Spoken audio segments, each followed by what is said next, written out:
जय हिंद फ्रेंड्स। तो आज हमारा जो है आर एग्ज़ाम का टेस्ट नंबर 17 है। ये एनिसेंट हिस्ट्री का लास्ट टेस्ट है और इसके पहले का जो टेस्ट है 13 नंबर से एनिसेंट हिस्ट्री स्टार्ट हुआ है मैक आईएएस का, और इसमें चैनल पे अपलोड है। अब 17 नंबर देखते हैं। क्वेश्चन पहला कह रहा है कि स्कंदगुप्त के भीतरी स्तंभलेखों से जो है हुड़ों के आक्रमण की सूचना मिलती है, और दूसरा कह रहा है कि हरिशेन द्वारा रचित प्रयाग प्रशस्ति का संबंध जो है चंद्रगुप्त प्रथम से है। क्या सही हो जाएगा? बी ऑप्शन जो सही होगा। तो देखिए जो गुप्तकालीन अभिलेखों में सर्वप्रथम समुद्रगुप्त के प्रयाग प्रशस्ति का उल्लेख मिलता है, और यह एक प्रशस्ति है जिनमें से समुद्रगुप्त के राज्याभिषेक, दिग्विजय तथा उसकी व्यक्तित्व पर विशुद्ध प्रकाश पड़ता है। हरिशेन द्वारा विरचित है प्रयाग प्रशस्ति एक चरित्र काव्य है। चंद्रगुप्त द्वितीय के दिग्विजय की सूचना जो है वो उदयगिरी से प्राप्त गुहालेख से प्राप्त होती है। स्कंदगुप्त के भीतरी स्तंभलेख से हुड़ों के आक्रमण की जो है सूचना मिलती है। अब हम नेक्स्ट देखेंगे कि विशाखदत्त के कृत और देवी चंद्रगुप्तम नाटक से गुप्त वंशीय रामगुप्त की, मतलब विशाखदत्त की जो एक कृति है जिसका नाम है देवी चंद्रगुप्तम, इससे क्या है रामगुप्त एवं चंद्रगुप्त के विषय में महत्वपूर्ण सूचना मिलती है। वहीं अगर शूद्रक का जो मृक्षकटिकम है इसमें वात्स्यायन या फिर एवं कामसूत्र, मतलब वात्स्यायन के जो कामसूत्र से क्या मिलता है कि गुप्तकालीन शासन व्यवस्था एवं नगर जीवन के विषय में जानकारी मिलती है। वहीं अगर चीनी यात्री फायान का हम देखेंगे, गुप्त नरेश चंद्रगुप्त द्वितीय के शासन के काल भारत आया था और इसने मध्य प्रदेश की जनता का वर्णन किया था, और मध्य प्रदेश नहीं है, मध्य देश की जनता का वर्णन किया था। 7वीं सदी में चीनी यात्री हेनसांग था और इसमें गुप्त वंश के इतिहास के विषय में कुछ सूचनाएं मिलती हैं, जिसमें कि कुमार गुप्त प्रथम, बुद्धगुप्त, वालदित्य गुप्त शासकों का उल्लेख मिलता है। क्वेश्चन नंबर 2 है कि गुप्तकालीन शासकों ने चांदी एवं तांबे के सिक्के के तो जरिए चांदी एवं तांबे के सिक्के तो जारी किए थे, किंतु सोने के नहीं। क्या ये सही है? तो इसका राइट आंसर हो जाएगा केवल 2 सही है। गुप्त काल में चांदी के सिक्कों को रूपक और तांबे के सिक्कों को मास्क कहते थे, तो ये तो सही है कि गुप्त कालीन में सोने, चांदी और तांबे तीनों के सिक्के मिले थे। सोने के भी और चांदी के भी और तांबे के भी। और इस काल में जो था सोने के सिक्के को क्या कहते थे, तो दिनार कहा जाता था। वहीं चांदी के सिक्कों को रूपक कहते थे और तांबे के सिक्कों को माशक कहते थे। माशक। गुप्त कालीन में स्वर्ण सिक्कों का जो सबसे बड़ा ढेर है वो राजस्थान प्रांत की बयाना से प्राप्त होता है। क्वेश्चन नंबर हम नेक्स्ट देखेंगे, निम्नलिखित में से कितने गुप्तकालीन स्थापत्य हैं? कितने हैं? तो इसका राइट आंसर हो जाएगा 3। कौन कौन से हैं? तो देखिए, मंदिरों में तिगवा का विष्णु मंदिर है जो जबलपुर मध्य प्रदेश में है, और वही भुमरा।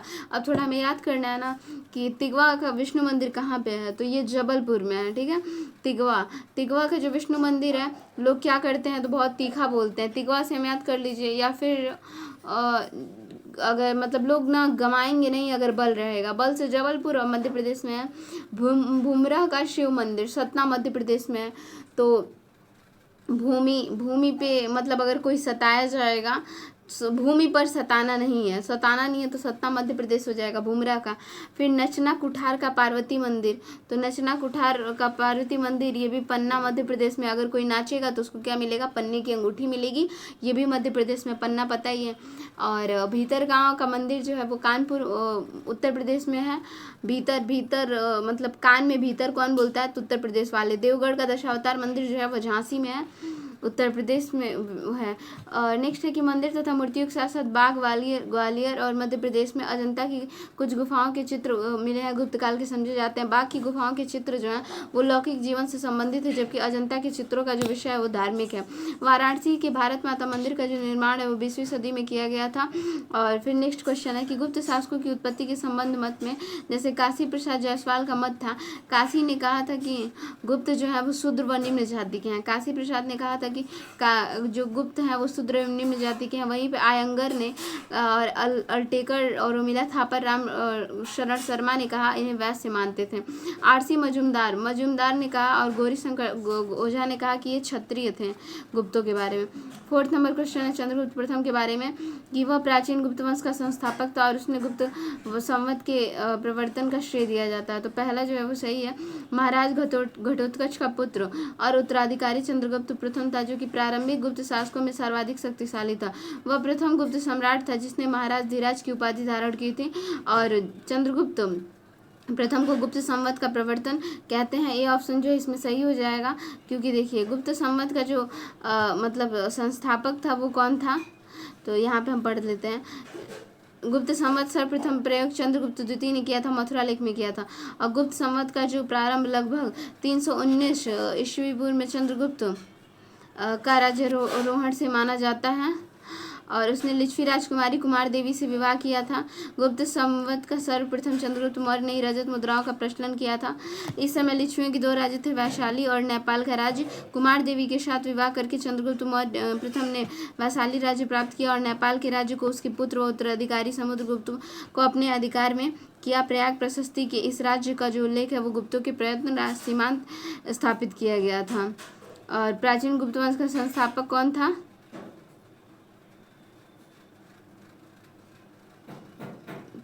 तो श्रीगुप्त था।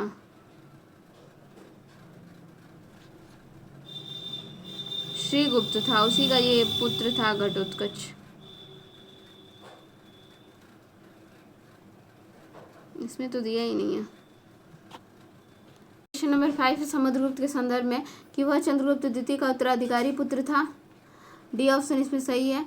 तो जो समुद्रगुप्त था वो चंद्रगुप्त प्रथम का, यहाँ पे क्या कह रहा है, चंद्रगुप्त द्वितीय का चंद्रगुप्त प्रथम का जो उत्तराधिकारी पुत्र था। इसके बारे में जो जानकारी है वो प्रयाग प्रशस्ति इलाहाबाद स्तंभ लेख से प्राप्त होती है।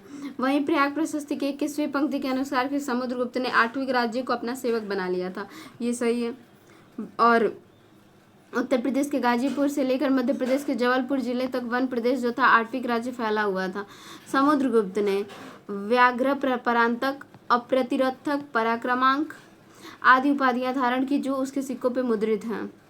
उसने प्रसिद्ध बौद्ध भिक्षु वसुबंध का संरक्षण दिया था, ये भी सही है। विंसेंट स्मिथ ने भारत का नेपोलियन कहा था, ये भी क्या सही है, लेकिन जो पहला ही है वही गलत है। समुद्रगुप्त का जो साम्राज्य होता था शासन के बारे में देखेंगे, जैसे कि उसका साम्राज्य उत्तर में हिमालय से लेकर दक्षिण में विंध्य पर्वत तक फैला था। फिर है कि संधि विग्राधिक यह युद्ध तथा संधि के मंत्री था। इसके अधीन वैदेशिक विभाग था जो समुद्रगुप्त का संधि विग्रहिक हरिशेन था। समुद्रगुप्त ने अपना साम्राज्य का विभाजन प्रांतों तथा जिलों में किया था। विंसेंट स्मिथ ने समुद्रगुप्त को भारत का नेपोलियन कहा था। समुद्रगुप्त का महान संगीतज्ञ और उसे वीणा वादन का बड़ा शौक था। क्वेश्चन नंबर 6 है चंद्रगुप्त द्वितीय के संदर्भ में महरौली स्तंभ लेख उसी से संबंधित था और उसने पश्चिमी भारत के शकों का उन्मूलन किया था। क्या इसमें सही हो जाएगा? तो देखिए उसने पश्चिमी भारत में शकों का उन्मूलन किया था, इसमें सही, जो दोनों सही होगा। और शक उन दिनों गुजरात और काठियावाड़ के शासन करते थे। शक विजय के पश्चात शक की मुद्राओं का अनुकरण अपनी चांदी की मुद्राएं चलाई थी इसने।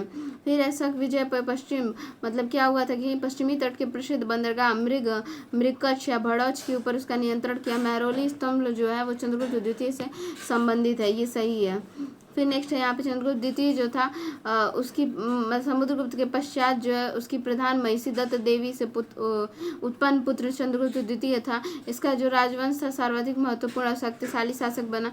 उसने देवगुप्त, देवराज और देवश्री आदि भी कहा जाता है उसे, देवगुप्त, देवराज और देवश्री। विक्रमांडु, विक्रमादित्य और परम भागवत आदि सुप्रसिद्ध उपाधियां थी।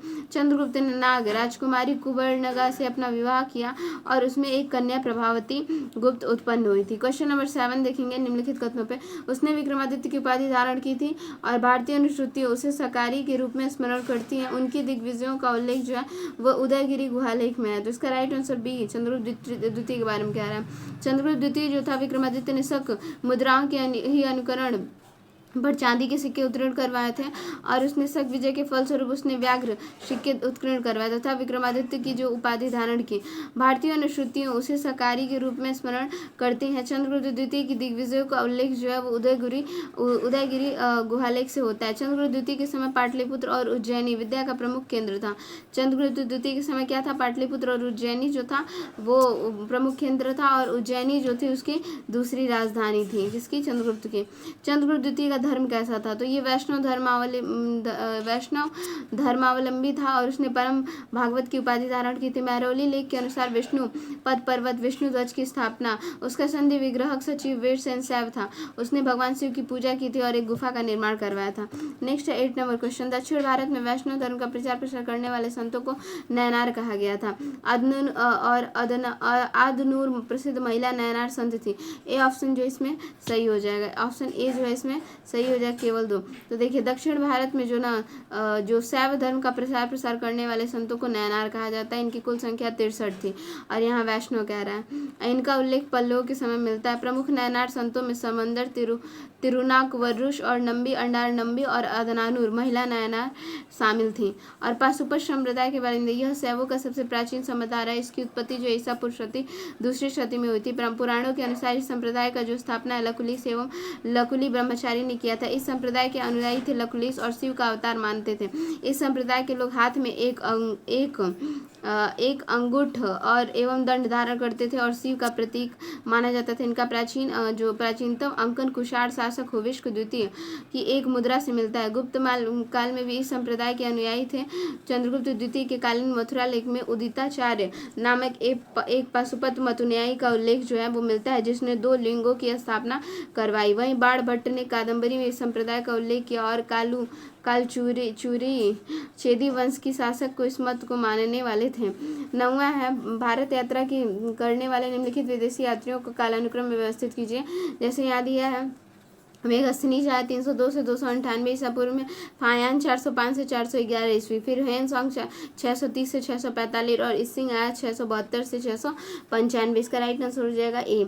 मेघस्थनीज के इंडिका में लिखा है कि सूरसेन मथुरा के लोगों में हेरेक्लिस कृष्ण के उपासक थे और चीनी बौद्ध यात्री फायान चंद्रगुप्त की द्वितीय के समय भारत आया था ये। और फिर नेक्स्ट है 10वां, यहाँ दिया है बी, इसमें दिया है दक्षिण भारत के अलवार संत थे, तो बी ऑप्शन इसमें हो जाएगा। तो देखिए अलवार संतों में थे कौन कौन थे, तो पेरियालवार, तिरुमल्लराई और तिरुमंगई, कुलशेखर, नम्मालवार और आंडल और कोदरई जो कि एक महिला अलवार संत थी। वहीं अगर प्रमुख नयनार संत में देखेंगे तो संबंदर, तिरुनाकवरुष, नंबी अडार नंबी, अदनानुर महिला नयनार में शामिल थी हैं। फिर नेक्स्ट अलवार संतों के बारे में देखेंगे। दक्षिण भारत में तमिल कवि संत थे। हिंदू भगवान विष्णु की भक्ति का समर्थन वाली उत्कंठा, परमनंदा और सेवा के गीतों द्वारा किया गया। अलवार का अंत होता है ईश्वर के अनुभव में तालीन। परंपरा के अनुसार जो है 12 अलवार संत ज्ञात हैं।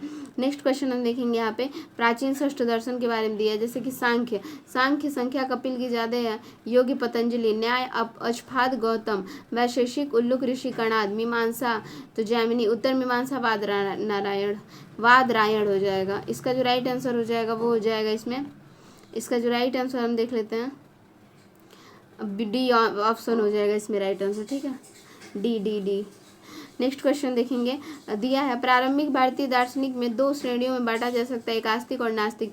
वेदों की सर्वोच्चता को स्वीकार करने वाले को आस्तिक जिसमें षष्ठ दर्शन थे, वेदों की सर्वोच्चता को स्वीकार न करने वाले को नास्तिक जिसमें कि जैन बौद्ध दर्शन कहलाए। आस्तिक मत में षष्टांग दर्शन सिद्धांत है जिसमें संख्या, योग, न्याय, वैश्विक, मीमांसा और वेदांत शामिल है। नास्तिक मत में बौद्ध, जैन तथा चार्वाक जो है प्रमुख है, इसे भौतिकवादी दर्शन भी कहते हैं। क्वेश्चन नंबर 12 है, प्राचीन भारत में हूणों का प्रथम आक्रमण स्कंदगुप्त के समय में हुआ था और जूनागढ़ अभिलेखों में हूणों को मलिक्ष कहा गया है, तो इसमें सी ऑप्शन जो है सही है। तो देखिए प्राचीन भारत में जो हूणों का आक्रमण है वो स्कंदगुप्त के समय हुआ था। जूनागढ़ अभिलेखों में हूणों को मलिक्ष कहा गया। इतिहासकार द्वारा स्कंदगुप्त की एशिया तथा यूरोप में ऐसा पहला शासक होने का श्रेय दिया जाता है जिसने हूणों को पराजित किया था। गुप्त साम्राज्य के पतन के प्रमुख कारण थे अयोग्य अधिकारी, विदेशी आक्रमण, नई शक्तियों का उदय हो गया था, उत्तराधिकारी निश्चित नियम का अभाव था, प्रशासनिक कमजोरियां थी, आर्थिक कारण था, समानता का विद्रोह था और प्रांतपतियों के विशेषाधिकार थे, सैनिक कारण था, धार्मिक कारण था और साम्राज्य की विशालता थी, गुप्तकालीन दंड नीति थी। मीमांसा दर्शन के बारे में देखेंगे क्या कह रहा है, यह पुरोहितवाद और बाह्य आडंबर को बढ़ावा देने वाला दर्शन था। न्याय सूत्र इसे दार्शनिक प्रवृत्ति का पहला ग्रंथ मानते हैं, तो दूसरा जो है वो गलत है, पहला ओनली सही है, डी। कर्मकांड या आदर्शी दर्शन का प्रतिपादन आचार्य जैमिनी के नाम से अग्रगण्य किया गया था। मीमांसा के अनुसार वेदों में कही गई बातें सदा सत्य हैं, ये होता है मीमांसा के अनुसार। यह पुरोहितवाद, बाह्य आडंबर को बढ़ावा देने वाला दर्शन था।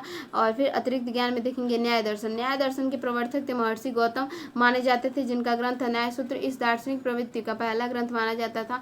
12वीं सदी में न्याय दर्शन का नया रूप गंगेश उपाध्याय ने अपना ग्रंथ तत्व चिंतामणि में दिया था। इस दर्शन में तर्क और प्रमाण के प्रयोग का महत्व प्रतिपादित हुआ था। फिर हम देखेंगे 14 नंबर क्वेश्चन दिया है गुप्तकालीन पदाधिकृत, तो इसमें है ए ऑप्शन जो इसमें सही हो जाएगा। तो देख लेते हैं, महाबलाधिकृत, महाबल पूछा है, महाबल, महाबल किस में होता है, तो साम्राज्य की सेना और उसके सेनापति में होता है। दंड पाशिक, दंड हम देंगे पुलिस विभाग, पुलिस विभाग हमें दंड देती है। महापक्ष पट्टालिका, तो पक्ष हम अपने पटल पे लिखेंगे, तो लेखा विभाग का सर्वोच्च अधिकारी, लेखा जोखा का काम होगा। महामही पीलपति, तो महामही तो भाई मारता है ना, अगर हाथी किसी को मारता है तो इंसान लाल पीला हो जाता है, तो हाथी गज, हाथी सेना का नियंत्रक संचालक। थोड़ा मैं रिलेट कर दे रही हूँ ताकि मतलब याद हो जाए। महाबलाधिकृत, तो बल किसके पास है, तो साम्राज्य की सेना के सेनापति के पास है। महादंड नायक, महान दंड अगर लेना है ना तो युद्ध और सैन्य सक्रियता में मिलेगा महादंड। और महाप्रतिहार, तो हम क्या, सम्राट के राजप्रसाद की देख रेख, मतलब इसका कार्य था सम्राट के राजप्रसाद, तो हम प्रसाद के प्रति कभी हारे नहीं है, ऐसे याद कर लेंगे। महासंधि विग्रह, संधि जब होती है, जब युद्ध वगैरह होता है तो संधि होती है। दंड पासिक हमने देखा, दंड हमें पुलिस देगी। भंडारगार धृत, भंडार हमारा तब भरेगा जब राजकोष सही रहेगा। और महापक्ष पटलिका हमने देखा, पक्ष पटल पे लिखेंगे लेखा जोखा। विनय स्थिति स्थापक, तो विनय की भावना तब रहेगी जब हम शिक्षा वगैरह लेंगे। सर्वाध्यक्ष क्या होगा, समस्त केंद्रीय विभागों का निरीक्षण। और महाअश्वपति, अश्व आ रहा है, अश्वारोही हो जाएगा। महामही पीलपति, तो हाथी मारता है ना, लोग लाल पीले हो जाते हैं। विनय पुरुष, तो ये हो जाएगा, विभिन्न आगंतुकों के सम्राट समक्ष प्रस्तुत करता था। विनय कौन करेगा, विनय आया है आगंतुक बन के, ऐसे गया। युक्त पुरुष, युद्धोपरांत प्राप्त सामग्रियों का लेखा जोखा रखता था। और खाद्यात्पिका, तो ये खाने का जो है तो वो रसोई घोर से संबंधित हो जाएगा। नेक्स्ट क्वेश्चन देंगे 15 गुप्तकालीन निम्नलिखित प्रशासनिक इकाइयों का क्रम क्या था, तो इसमें है देखिए, गुप्त काल में प्रशासनिक सुविधाओं की दृष्टि से राज्य को भुक्तियों को विषयों में और विषयों को विधियों में तथा विधियों को ग्रामों में बांटा गया है। तो इसमें राइट आंसर क्या हो जाएगा, इसमें बी, पहले भुक्ति और भुक्तियों को किसमें बांटा गया, विषय में, विषय और विषयों को बांटा गया है विधियों में और विधियों को बांटा गया ग्राम में। गुप्त साम्राज्य की शासन व्यवस्था राजतंत्रात्मक था। राजपद इस काल का अधिकतर वंशानुगत होता था, राज का पद। और इस काल में अधिकतर लोग जो थे राजा के दैवीय अधिकार मानते थे। और इस युग में साहित्य, राज, न्याय और अवतार विष्णु का प्रतिनिधि माना जाता था। साहित्य में क्या था, राजा का, न्याय का अवतार और विष्णु का प्रतिनिधित्व माना जाता था। नेक्स्ट, कुमारगुप्त प्रथम के संदर्भ में निम्नलिखित कथनों पर विचार कीजिए। वह समुद्रगुप्त का उत्तराधिकारी था और समुद्रगुप्त का उत्तराधिकारी पुत्र था। सर्वप्रथम मध्य भारत में उसने मयूर शैली के चांदी के मुद्राएं चलाई थी। तो दो ऑप्शन जो है सही होगा जाएगा। कुमारगुप्त जो चंद्रगुप्त द्वितीय का उत्तराधिकारी पुत्र था, ना कि समुद्रगुप्त का, ठीक है। और उसकी दृष्टिकोण धर्म सहिष्णु थी और उसने सिक्कों अभिलेखों से व्यक्तिगत धर्म की जानकारी मिलती है। वह वैष्णव धर्म का अनुयायी था। पश्चिमी भारत के विशाल भूभाग पर कुमारगुप्त की स्वर्ण, रजत और ताम्र मुद्राएं प्राप्त होती हैं। मुद्राओं के प्रकार कैसे थे, तो अश्वमेघ यज्ञ, व्याघ्र निहंता प्रकार, अश्वरोही प्रकार और धनुर्धारी प्रकार, कार्तिकेय प्रकार आदि था मुद्राओं के प्रकार। मुद्राओं पर उसकी उपाधियां महेंद्रादित्य, अजित्र महेंद्र, महेंद्र सिंह और अश्वमेघ महेंद्र आदि उत्कीर्ण मिलती हैं। सर्वप्रथम मध्य भारत में उसने मयूर शैली और चांदी की मुद्राएं चलाई थी। मध्य भारत में रजत सिक्कों का प्रचलन उसी के काल में हुआ था। गुप्त काल में आर्थिक दृष्टि से भूमि के कई प्रकार हम देखते हैं, जैसे कि दिया है, कृषि के लिए उपयुक्त भूमि को क्षेत्र कहा जाता था। भाई कृषि तो उपयुक्त भूमि है तो क्षेत्र बन गया। वास करने की भूमि को वास्तु, और भूमि जो जोती नहीं जाती थी उसे सील। अब बिना जोती हुई भूमि को अपृहत कहते थे। गोचर मतलब होता है चारागाह। क्वेश्चन यहाँ से आरओ में पक्का दिखेगा, इतना तो गारंटी है, जिस हिसाब से फैक्ट इसमें दिया है। निम्नलिखित में से किस काल में विद्वानों का संबंध गुप्त काल से है, तो किसका है, तो इसमें हो जाएगा बी 1, 2, 3। तो देखिए, वारामिहिर गुप्त काल के प्रसिद्ध खगोल शास्त्री थे। इनके प्रसिद्ध ग्रंथ थे बृहद संहिता, पंच सिद्धांतिका और बृहज्जाक लघु जातक।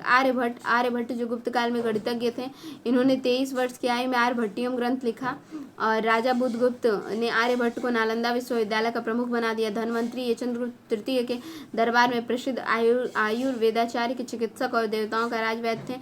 वहीं चरक जो थे एक महर्षि आयुर्वेद विशारद के रूप में विख्यात थे। ये कुषाण राज्य के राजवैद्य थे। इनके द्वारा रचित चरक संहिता जो है प्रसिद्ध आयुर्वेद ग्रंथ है। अब चंद्रगुप्त द्वितीय के अपने दरबार में 9 दिग्गजों के बारे में देखेंगे, जैसे धनवंतरी कौन थे, तो चिकित्सक थे। कालिदास कवि थे। वारामिहिर पंच सिद्धांतिका दिए। अमर सिंह अमर रहे, अमर कोश उनका। व्याकरण तो वरुरुचि, तो रुचि नहीं होती है व्याकरण में। छप्पड़क ज्योतिष शास्त्र के असंख्य। तो शिल्प छपड़क में वैसे याद करेंगे ना कि ज्योतिष वगैरह को देखते हैं तो लोग छपाक से कूद जाते हैं कुछ पूछने के लिए। शंख शिल्प शास्त्र से हो जाएगा शंख। और विट्ठल भट्ट कौन थे, तो ये मंत्र शास्त्र से थे विट्ठल भट्ट। विट्ठल भगवान है, उनको संगीत बहुत पसंद है। हरिशेन इलाहाबाद स्तंभ शिलालेख। अब नेक्स्ट देखेंगे क्वेश्चन नंबर 18 है। जैसे यहाँ दिया है कि शासकों को कालानुक्रम बताना है, तो इसमें तो अभी हम देख लेते हैं। पहले हम इसका राइट आंसर डी देख लेते हैं, उसके बाद हम यहाँ पे पूरा क्रम ही देख लेते हैं। जैसे कि सबसे पहले आए श्रीगुप्त, फिर आए घटोत्कच, उसके बाद चंद्रगुप्त प्रथम आए, फिर समुद्रगुप्त। तो देखिए 4-4 का क्रम हम याद करते हैं। पहले श्रीगुप्त आए, फिर घटोत्कच आए, और फिर उसके बाद चंद्रगुप्त प्रथम, फिर समुद्रगुप्त। फिर समुद्रगुप्त जब आए तो समुद्र में पता चला कि राम है। फिर राम ने कहा कि नहीं चंद्रगुप्त को फिर बुलाओ, तो चंद्रगुप्त बोले कि मतलब चंद्रगुप्त दूसरी बार में आ गए। फिर उसके बाद कुमारगुप्त प्रथम और महेंद्रादित्य। तो कुमारगुप्त प्रथम और महेंद्रादित्य आए, फिर स्कंदगुप्त आए, फिर नरसिंहगुप्त, बालादित्य और कुमारगुप्त द्वितीय और बुद्धगुप्त आ जाएगा। इसका क्रम थोड़ा सा ना याद करना बहुत जरूरी है, क्वेश्चन यहाँ से आएगा। मैं रिलेट कोई ट्रिक नहीं बनाऊंगी, इसी में से रिलेट कर लूंगी। जैसे कि श्रीगुप्त है तो घटोत्कच, ये दो तो याद ही हो गए, श्रीगुप्त घटोत्कच। घटोत्कच ने कहा कि भाई गुप्त है तो ऐसा कोई नाम बनाया जाए कि जिसके लास्ट में गुप्त है, तो बोले कि चंद्रगुप्त सबसे बेस्ट रहेगा, लेकिन चंद्रगुप्त कई बार आएंगे तो इसलिए चंद्रगुप्त प्रथम आए। तो चंद्रगुप्त प्रथम के बाद समुद्रगुप्त आए। चंद्रगुप्त के प्रथम के बाद क्या हुआ, तो समुद्रगुप्त। और समुद्रगुप्त में क्या हुआ, तो राम ने बोला, समुद्र से राम निकले और राम ने बोला कि नहीं यहाँ पे चंद्रगुप्त को फिर से बुलाओ। राम ने बोला तो रामगुप्त के बाद आपको याद आ जाएगा चंद्रगुप्त द्वितीय, कि चंद्रगुप्त को दोबारा बुलाओ तो चंद्रगुप्त द्वितीय आ जाएंगे। उसके बाद ये हुआ कि चंद्रगुप्त तो आ ही रहे हैं, अब उनका कोई कुमार आएगा, तो उनके बाद उनके कुमारगुप्त तथा, और कुमारगुप्त बोले कि हम अकेले नहीं आएंगे, हम महेंद्र द्वितीय के साथ आएंगे। तो कुमारगुप्त प्रथम और महेंद्र द्वितीय आए। उसके बाद ये स्कंदगुप्त हुए, और फिर नरसिंहगुप्त, बालादित्य हुए, और फिर कुमारगुप्त द्वितीय। 4 ये थोड़ा सा नहीं याद हो रहा है तो हम इसको थोड़ा सा रिलेट करेंगे यहाँ से, कि जब कुमारगुप्त आए तो कुमारगुप्त ने क्या कहा कि मुझे कंद में खेलना है, तो स्कंदगुप्त हो गया। और खेलते हुए उन्हें नरसिंह भगवान के दर्शन हुए, और उसके बाद वही कुमारगुप्त फिर दूसरी बार और मतलब अपने राज्य पाठ में आ गए, और फिर बुद्धगुप्त बन गया। तो थोड़ा सा ऐसे ना 2-3 बार सुनने पे याद हो जाएगा। फिर नेक्स्ट हम देखेंगे इसमें क्वेश्चन नंबर 19 है। यहाँ दिया गुप्तकालीन नाटक व विषय दिया है। जैसे कि इसको हम देखते हैं, जैसे मालविका अग्निमित्रम जो है, तो अग्निमित्र और मालविका की प्रणय कथा पर आधारित है। विक्रम मौर्य शिवम में क्या था कि सम्राट पुरुरुवा और उर्वशी अप्सरा की प्रणय कथा पर आधारित है। अभिज्ञान शाकुंतलम में था दुष्यंत एवं शाकुंतला की प्रणय कथा पर आधारित है। और मुद्रा राक्षस में था कि चंद्रगुप्त मौर्य के मगध सिंहासन पर बैठने की कथा का है। और देवी चंद्रगुप्त और साकराज का वध, ध्रुव शामिनी से विवाह का वर्णन है। इसका राइट आंसर हो जाएगा डी, इसमें 2 जो है सही है। ऋतु संहार किसकी है, तो कालिदास की। मेघदूत कालिदास की, कुमार संभवम कालिदास की, रघुवंशम कालिदास की, मालविकाग्निमित्रम भी कालिदास की है, और अभिज्ञान शाकुंतलम कालिदास की है, विक्रम मौर्य शिवम कालिदास की, मुद्रा राक्षस जो है वो विशाखदत्त की है। अब नेक्स्ट क्वेश्चन हम देखते हैं इसमें, क्वेश्चन नंबर 20। गुप्तकाल की रचनाएं, गुप्तकाल की प्रमुख रचनाएं क्या क्या हैं, तो जैसे देखिए पंच सिद्धांतिका किसकी है, तो ये वारामिहिर की है। न्याय अवतार, न्याय कौन, न्याय अगर बार बार मिले, न्याय का अवतार हो तो लोग सिद्ध हो जाते हैं। नीति ही हमेशा काम आती है, नीति का मंदक। योग करेंगे असंख्य बार, तो योगाचार असंख्य है। और हम यहाँ पे देखेंगे जैसे कि देवी चंद्रगुप्तम, तो देवी को क्या हुआ, तो चंद्रगुप्त रूप में मिल गए, तो ये किसकी है, तो विशाखदत्त की है। और उस देवी थी और उनका नाम क्या था, विशाखा, देवी विशाखा, ऐसे भी याद कर लीजिए। बृहद संहिता पता ही है, वारामी है। ब्रह्म सिद्धांत किसकी है, तो ब्रह्म सिद्धांत से ब्रह्म आ रहा है तो ब्रह्मगुप्त की होगी। आर्यभट्टी हम आर्यभट्ट की है। सूर्य सिद्धांत किसकी है, आर्यभट्ट की। पंचतंत्र में क्या है, विष्णु जी समा जाते हैं। अमृत कटिकम जो है शूद्रक की है। नेक्स्ट क्वेश्चन देखेंगे 21। निम्नलिखित में से किस गुप्तकालीन अभिलेखों से ज्ञात होता है कि स्कंदगुप्त ने हूणों को परास्त कर सौराष्ट्र प्रांत में पणदत्त को अपना राज्यपाल नियुक्त किया था। इसका राइट आंसर हो जाएगा जूनागढ़। तो देखिए यह जो जूनागढ़ अभिलेख जो है स्कंदगुप्त का सर्वाधिक महत्वपूर्ण लेख है और सौराष्ट्र प्रांत में गुजरात के जूनागढ़ से प्राप्त हुआ था। इसमें ज्ञात होता है कि स्कंद ने जो है हूणों को परास्त कर सौराष्ट्र में पणदत्त को अपना राज्यपाल नियुक्त किया था। बिहार स्तंभ लेख किससे संबंधित है, बिहार से पटना के समीप यह बिना तिथि का लेख है। स्कंदगुप्त के समय तक तक के गुप्त राजाओं के नाम तथा पदाधिकारियों के नाम प्राप्त होते थे। इंदौर ताम्रपत्र लेख, जो कि 146 गुप्त संवत से अर्थात 465 ईस्वी तक लेख है। सूर्य की पूजा तथा सूर्य के मंदिर में दीपक जलाए जाने के लिए धन दान दिए जाने का विवरण मिलता है। भीतरी स्तंभ लेख, जो कि गाजीपुर जिले में है, और ये सैदपुर तहसील में भीतरी नामक स्थान से यह जो है स्तंभ लेख प्राप्त हुआ है। भीतरी उत्तर प्रदेश के गाजीपुर जिले में सैदपुर तहसील में भीतरी नामक स्थान से प्राप्त हुआ है। इसमें पुष्यमित्रों और हुणों के साथ स्कंदगुप्त के युद्ध का वर्णन मिलता है, ये इंपॉर्टेंट है। कहोम अभिलेख जो है ये गोरखपुर के जिले में कहोम नामक स्थान से प्राप्त हुआ है। 141 गुप्त संवत जो है वो 460 ईस्वी में इस अभिलेख का पता चलता है। मद्र नामक एक व्यक्ति ने 5 जैन तीर्थंकरों को प्रतिमाओं का निर्माण करवाया था। क्वेश्चन नंबर 22 है कि गुप्त काल में सर्वाधिक शुद्ध सोने के सिक्के जारी हुए थे। तो गुप्त काल में सर्वाधिक शुद्ध सोने के सिक्के जारी हुए थे और गुप्त कालीन स्वर्ण सिक्के दिनार कहे जाते थे। तो इसमें क्या सही हो जाएगा, तो एक केवल 2 इसमें सही होगा। देखिए गुप्त काल में सर्वाधिक सोने के सिक्के जारी किए थे, लेकिन यहाँ शुद्ध पूछा है, जो कि शुद्ध गलत है। शुद्धता पूर्वकालीन जो है कि कुषाणों के सिक्कों के तुलना में कम थी। और जो स्वर्ण सिक्कों को दिनार कहा जाता था, दैनिक लेन देनों में कौड़ियों का प्रयोग होता था। मौर्योत्तर काल में सोने के सिक्कों को निष्क, स्वर्ण तथा पल और चांदी के शतमान, तांबे को जो है काकड़ी और सिक्का प्रचलन था। 4 धातुएं जो कि सोना, चांदी, तांबा और शीशे के मिश्रण को शार्पट सिक्का बनाया जाता था। कुषाण कालीन सोने के सिक्के को 124 ग्रेन, गुप्त कालीन स्वर्ण के सिक्कों को 140 ग्रेन में होते थे। कुषाण कालीन में सोने के सिक्के को क्या, तो 124 और वहीं गुप्त कालीन में 144। नेक्स्ट 23 नंबर क्वेश्चन, गुप्त काल में प्रमुख जो मंदिर है वो उसमें से कौन उत्तर प्रदेश में है। तो देखिए भीतरगांव मंदिर जो है वो कानपुर उत्तर प्रदेश में है। भूमरा का शिव मंदिर, तो भूमि पे कोई मरा तो उसको सताया गया तभी तो मरा, तो सतना मध्य प्रदेश। नचना कुठार मंदिर, अगर जो कोई नाचेगा, ठीक है, कोई नाचता है या फिर कोई नाच रहा है उसको पन्ने की अंगूठी मिलेगी, पन्ना मध्य प्रदेश। देवगढ़ दशावतार मंदिर, भाई देव लोगों का पूजा कौन करता है, ललिता करती है, ललिता उत्तर प्रदेश में है। खो का मंदिर देखेंगे, खो गए क्योंकि भाई नाग की गोद में चले गए और मध्य में बैठ गए, तो मध्य प्रदेश। खो का मंदिर नागोद मध्य प्रदेश। लड़खान का मंदिर, तो ये लड़ेंगे, लड़ते लड़ते क्या हुआ, दीवार में होल हो गया, मतलब इतना वार हुआ कि गोलियां चली कि दीवार में होल हो गया। तो ए होल के समीप में कर्नाटक, और फिर भी लोग कहते हैं कि लड़ नहीं रहे थे, नाटक कर रहे थे। लड़खान का मंदिर होल हो गया और नाटक कर रहे थे, तो कर्नाटक। सिरपुर का लक्ष्मण मंदिर, सिरपुर का लक्ष्मण मंदिर जो है वो रायपुर के निकट सिरपुर और श्रीपुर छत्तीसगढ़ में है। तो सिर जो है वो पूरा क्या हुआ, सिर में पूरे 36 गुण होते हैं, ऐसे याद कर लीजिए। इसीलिए लोग ना हमेशा राय लेते हैं कि कुछ राय दो। तो सिरपुर का लक्ष्मण मंदिर कहाँ है, रायपुर के निकट सिरपुर में। तिगवा का विष्णु मंदिर, तो लोग ना क्या गंवा दिए हैं अपने बल को, तो जबलपुर मध्य प्रदेश में हो जाएगा। गुप्त काल के संदर्भ में निम्नलिखित कथनों पर विचार कीजिए। कपड़े का निर्माण करना इस काल का सर्वप्रमुख उद्योग था। और फिर कह रहा है इस समय बंगाल में ताम्रलिपित प्रमुख बंदरगाह था, जहाँ से चीन, लंका, जावा, सुमात्रा आदि देशों का व्यापार मिलता है। डी ऑप्शन जो है सही है। तो इस काल में देखिए गुप्तकालीन आर्थिक जीवन, कृषि की उन्नति पर पर्याप्त धन दिया गया था। धान, गन्ना, गेहूं, जूट, तिलहन, कपास, ज्वार, बाजरा, मसाले, धूप, नील आदि जो प्रभुत मात्रा में उत्पन्न हुए थे। कपड़े का निर्माण करना इसका जो प्रमुख उद्योग था। इसके अतिरिक्त जो हाथी की दांत की वस्तुएं बनाना, मूर्तिकारी, चित्रकारी, शिल्पकारी, मिट्टी के बर्तन बनाना, जहाजों के निर्माण, ये सब भी अन्य उद्योग धंधे थे। व्यवसाय एवं उद्योग का संचालन जो था वो श्रेणियां करती थी, और श्रेणी एक ही प्रकार का व्यवसाय एवं शिल्प का अनुसरण करने वाले लोगों को सीमित होती थी। मंदसौर के लेख में क्या हुआ था कि पट्टावा श्रेणी रेशमी सूत बुनने वालों को समिति और तथा इंदौर में लेख में तैलिक श्रेणी का उल्लेख मिलता है। श्रेणियों या बैंकों का भी कार्य करती थी। गंगा, ब्रह्मपुत्र, नर्मदा, गोदावरी, कृष्णा और कावेरी नदियों द्वारा भी व्यापार होता था। इस समय क्या था कि बंगाल में ताम्रलिपित प्रमुख बंदरगाह था, जहाँ से क्या चीन, लंका, जावा, सुमात्रा आदि देशों के साथ व्यापार होता था।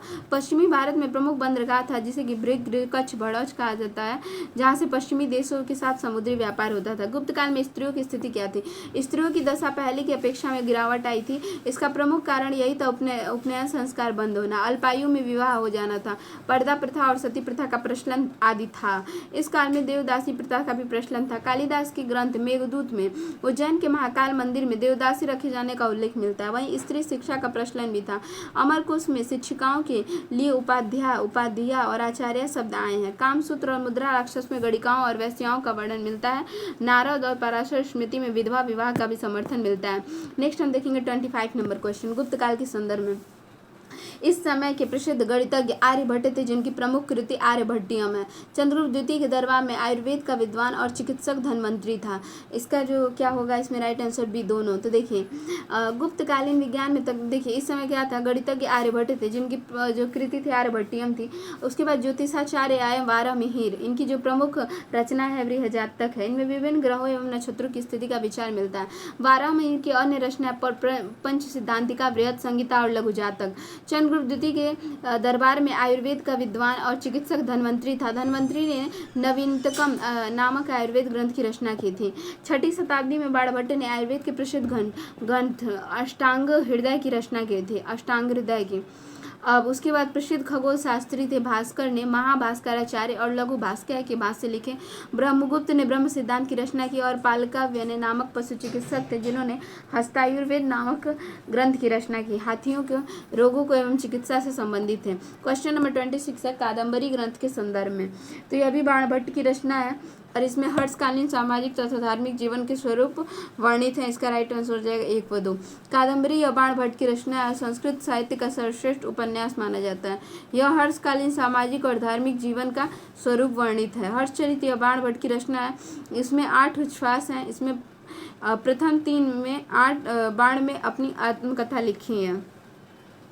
प्रथम 3 में बाण ने अपनी आत्मकथा लिखी है तथा शेष 5 में इन्होंने क्या किया, 8 भाग थे इसके ऐसे, और शेष 5 में हर्षवर्धन का जीवन चरित्र लिखा है। इस ग्रंथ की विशेषता यह थी कि ये संस्कृत भाषा में गद्य रूप में लिखी गई थी, गद्य रूप में, और इसमें हर्ष और पूर्वजों का भी वर्णन मिलता है और हर्ष के राजवंश के स्रोतों की जानकारी के लिए भी महत्वपूर्ण ग्रंथ है। क्वेश्चन नंबर 27 है वर्धन वंशीय शासक हर्ष के संदर्भ में बताइए। उसने बौद्ध धर्म के महायान शाखा को राजाश्रय दिया था, तो ये तो सही है। कुंभ मेले का प्रारंभ करने का श्रेय उसे दिया जाता है, ये भी सही है। वर्धन वंश का प्रथम शासक था, तो ये जो है ये गलत है, बी ऑप्शन हो जाएगा। हर्ष के पूर्वज भगवान शिव और सूर्य के अन्य उपासक थे। शुरू में हर्ष भी अपने कुल देवता शिव का परम भक्त था, परंतु चीनी यात्री ह्वेनसांग से मिलने के बाद उसने बौद्ध धर्म के महायान शाखा का राजाश्रय दिया, वह पूर्णतः बौद्ध बन गया। हर्ष के समय नालंदा महाविहार महायान बौद्ध धर्म की शिक्षा का जो है मुख्य केंद्र था। हर्ष ने कन्नौज तथा प्रयाग में 2 विशाल धार्मिक सभाओं का आयोजन किया था। कहाँ पे, कन्नौज में भी किया था और प्रयाग में भी। कुंभ मेले का प्रारंभ करने का श्रेय हर्षवर्धन को जाता है। पुष्यभूति वर्धन वंश के ज्ञात शासकों में देखेंगे, जब से सबसे पहले आए वर्धन वंश के शासक पुष्यभूति संभवतः, फिर नर, तो पुष्य के लिए नर जाते हैं, और नर कहाँ जाते हैं, तो राज्य में जाते हैं। तो पुष्यभूति वंश के बाद नर वर्धन और राज्य में जाते हैं। और किस लिए, क्योंकि आदित्य भगवान मतलब आदित्य की प्रभा को पाने के लिए अपने राज्य में वो क्या करते हैं, तो फूल चढ़ाते हैं। अब पुष्प से स्टार्ट हुआ, जैसे कोई इंसान है वो फूल लेने के लिए, पुष्प लेने के लिए नर गए कहाँ, अपने राज्य में, और राज्य में गए क्योंकि उनको आदित्य की प्रभा पाने के लिए, मतलब आदित्य मतलब सूर्य भगवान की जो प्रभा है, आदित्य की प्रभा पाने के लिए वो अपने राज्य में, मतलब राजवर्धन द्वितीय आ गए, वो अपने राज्य में दूसरी बार क्या है, वो अपने राज्य में दूसरी बार मतलब फूल, देखिए वो अपने राज्य में दूसरी बार हर्ष के साथ फूल लेने गए। थोड़ा सा ना मतलब, लेकिन ऐसे मैं गारंटी के साथ कह रही हूँ याद हो जाएगा। थोड़ा सा टिपिकल लगेगा बट 1-2 बार सुनने पे याद हो जाएगा। मैं बार बार रिपीट नहीं करूँगी वरना वीडियो लंबी हो जाएगी। इसको बार बार आप देखेंगे ना तो याद हो जाएगा। 28 नंबर क्वेश्चन कह रहा है यहाँ पे, प्रमुख राजवंश उनके संस्थापक तथा राजधानी जैसे दिया, यवंश और संस्थापक और राजधानी हूण वंश के संस्थापक कौन थे, तो इसमें राइट आंसर हो जाएगा ए। ठीक है, अब देखिए हूण वंश के संस्थापक कौन थे, तो होड़ लगी है, तोड़ मोड़ लोग कर रहे हैं तो होड़ लगी है, तो तोड़माड़, और लोग कह रहे हैं कि भाई थोड़े सियाने बन जाओ, कोट पहन के आओ। ठीक है, तो ये राजधानी है। हुड़ वंश की तोड़ मोड़ कर रहे हैं तो होड़ लगी है, तो हुड़ की तोड़माट और सोयालकोट। मैत्रक, तो मैत्री लोग जो होते हैं वो भट्टे पे जाते हैं, जो मतलब भट्टे पे जो लोग काम करते हैं ना वो मित्र बन जाते हैं, तो मैत्रक वंश का भट्टारक हो जाएगा। और इसकी क्या थी, और उन लोग में बल बहुत रहता है कि राजधानी अपनी बना लेते हैं, तो वल्लभी हो जाएगा। गौड़ वंश के कौन थे, शशांक थे, तो गौड़ का जो ना कोई गौड़ लोगों का ना कोई अंक ही नहीं है, तो शशांक हो जाएगा। और इनका जो था ये कर्ण की तरह जो होते हैं ना, गौड़ लोग बलवान होते हैं। कर्ण, सुवर्ण, मुर्शिदाबाद। इसमें मौखरी वंश, तो मौखरी वंश ईशान वर्मा, मुख पे ईशान होनी चाहिए, ईशान वर्मा। ठीक है, सेन वंश का देख लेंगे तो सेना किसके पास, सेना में सामंत होना चाहिए, सामंत सेन। और सेना कैसी, राठ हो जाएगा इसका। पाल वंश के कौन थे, तो पाले जाते हैं भाई गोपाल, पाले जाते हैं गोपाल, तो गोपाल हो जाएगा और इसका मुंगेर हो जाएगा। पाल में क्या हुआ, तो मुंगेर, पाले गए तो लोग हमें घेर लिए, ऐसे कुछ याद कर लीजिए। पाले जाएंगे और किससे पाले जाएंगे, तो कृष्ण गोपाल से, और इसलिए सुन के लोग राजधानी में उनको घेर लिए, तो मुंगेर। पुष्यभूति वंश का क्या हो जाएगा, पुष्यभूति वंश का जो मतलब किसने वहाँ पे किसकी स्थापना की थी पुष्यभूति वंश की, तो प्रभाकर वर्धन ने। तो फूल का ना, फूल हम लेते हैं क्योंकि हमें उसकी प्रभा देखनी होती है, तो प्रभाकर वर्धन, और फिर पता चला कि फूल तोड़ने के चक्कर में थाने चल गए, तो थानेश्वर। उत्तरगुप्त, उत्तर किसे देना है, कृष्ण को देना है क्योंकि उनके पुत्र हैं, पाटलिपुत्र ऐसे। फिर नेक्स्ट निम्नलिखित में से कौन सी रचना है हर्षवर्धन की है, तो ए हो जाएगा 1 2 3। तो हर्षवर्धन की विद्वान महान संरचनक था और उससे संस्कृत नाटक नागानंद रत्नावली प्रियदर्शिका की रचना की थी। हर्षचरित जो है बाणभट्ट की रचना है। बाणभट्ट के बारे में देखेंगे, बाणभट्ट जो था राजा हर्षवर्धन के दरबारी कवि थे, वह संस्कृत साहित्य के महान संरक्षकों में से एक थे। राजा हर्ष के दरबार में स्थान कवि थे वह राजा हर्ष की जीवनी हर्षचरित के लेखक थे। फिर नेक्स्ट है, वे विश्व के सबसे पुराने उपन्यास कादम्बरी के भी लेखक थे। क्वेश्चन यहाँ पे दिया, राजवंश और इसके संस्थापक, जैसे कि राष्ट्रकूट, कूट देते हैं अगर कोई भी मतलब दांत दिखाता है दुर्ग में, और उसे क्या करते हैं, तो उसे खेत में भेज देते हैं। तो राष्ट्रकूट वंश का दंतीदुर्ग और इसका राजधानी मान्यखेत। गुर्जर प्रतिहार वंश का नागभट्ट प्रथम, तो गुजर गए क्योंकि नाग ने भट्टे पे पहली बार में क्या कर दी, उनकी मौजा ही मौजा कर दी, तो कन्नौज से मौजा हो जाएगा, तो गुर्जर प्रतिहार वंश का हो जाएगा नागभट्ट प्रथम, और मौजा ही मौजा कर दी तो कन्नौज। चंदेल वंश का कौन जो हो जाएगा, तो नन्नुक, चंदेल वंश के नन्नुक। तो चंदा लेने के लिए लोग ना नाना नहीं करते हैं, खजुराहो, इसका चंदेल वंश का क्या हो जाएगा, खजुराहो। और फिर गढ़वाल वंश का क्या हो जाएगा, तो बहुत ज़्यादा गढ़वाल वंश का चंद्रदेव और कन्नौज। तो ऐसे याद कर लीजिए ना कि बहुत गहराई तक ना चंद्रमा है, दिखने में तो लगता है चंद्रमा हमारे बहुत पास है, लेकिन बहुत ही गहराई में है चंद्रदेव, ऐसा याद करिए। उनके पास जाने में लोगों की मौज ही कट जाती है। फिर नेक्स्ट है कलचुरी चेदी वंश, चेदी वंश के कौन थे, कलचुरी चेदी वंश के कोक्कल थे, कोक्कल थे। तो देखिए मतलब कोक्कल थे और इसमें त्रिपुरी राजधानी है। तो ऐसे हम याद करेंगे ना कि चेदी वंश से हम याद करेंगे कि चेदी वंश से नहीं हो पा रहा है मेरे से रिलेट, चेदी वंश का नहीं हो पा रहा है, ऐसे चेदी वंश का आप लोग कुछ बना लीजिएगा। परमार वंश का हो जाएगा कि कौन, मतलब परमार, कृष्णराज उपेंद्र धारा। तो मारते हैं कौन, कृष्ण मारते हैं, और ऐसा मारते हैं कि कोई धारा भी नहीं गिन पाएगा कितनी बार मारे हैं। सोलंकी, सोलंकी का क्या हो जाएगा, तो सोलंकी जो ना है मतलब मूल राज, सोलंकी मूल राज अनहिलवाड़ हो जाएगा। चौहान वंश के कौन थे, वासुदेव जो कि अजमेर। तो हमें किसका किसका याद करना है, मैं ट्रिक लगा दे रही हूँ। एक छेदी वंश में कौन थे, कोक्कल, उसके बाद दिया है यहाँ पे परमार का मैंने बता ही दिया कि मारते हैं कृष्ण, ऐसा मारते हैं कि धारा भी ना पता चले। सोलंकी, तो सोलंकी लोग जो होते हैं ना वो मूल समय से ही राजा होते हैं। अनिलवाड़ है। चौहान वंश, तो चौहान जो थे वो वासुदेव को बहुत मानते थे, मेर के व्यंजन खिलाते थे, तो अजमेर हो जाएगा। नेक्स्ट है 31 नंबर क्वेश्चन, राजवंश व उनके संस्थापक दिया है, देखिए यहाँ पे भी दिया है चालुक्य वंश। यहाँ से क्वेश्चन आता है, आरओ में फैक्ट ही पूछता है, रटना है आपको, तो इसलिए वही हम यहीं पे क्लियर कर रहे हैं, 1 से 2 बार वीडियो देखने में याद हो जाए। चालुक्य वंश जो कि बादामी था, तो इसके कौन थे, तो जो देखिए जो चालुक्य भाई चालू हैं क्योंकि बादाम खाते हैं, और बादाम खाते हैं तो पुल का हमने क्या किया, पहली बार में ही निर्माण कर दिया। चालू इतने हैं क्योंकि बादाम खाते हैं, तो चालुक्य वंश के बादामी, और इन्होंने क्या किया, पुल का निर्माण कर दिया, तो पुलकेशियन प्रथम बादामी। इसका मैं बस रिलेट करवा रही हूँ ताकि यहीं याद हो जाए। चालू हैं तो हम कल्याण करेंगे, किसका कल्याण करेंगे, कि जो लोग हमें ना बार बार तेल लगाएंगे, मतलब रिक्वेस्ट करेंगे कि मेरा ये काम कर दो, मुझे ये बता दो, तो हम उसका क्या करेंगे, तो कल्याण कर देंगे। तो चालुक्य वंश कल्याणी जब भी पूछेगा तो तैलभ द्वितीय, और मतलब पहली दूसरी बार में ही कल्याण कर देंगे, दूसरी बार में कल्याण करेंगे तो तैलभ द्वितीय रहेगा।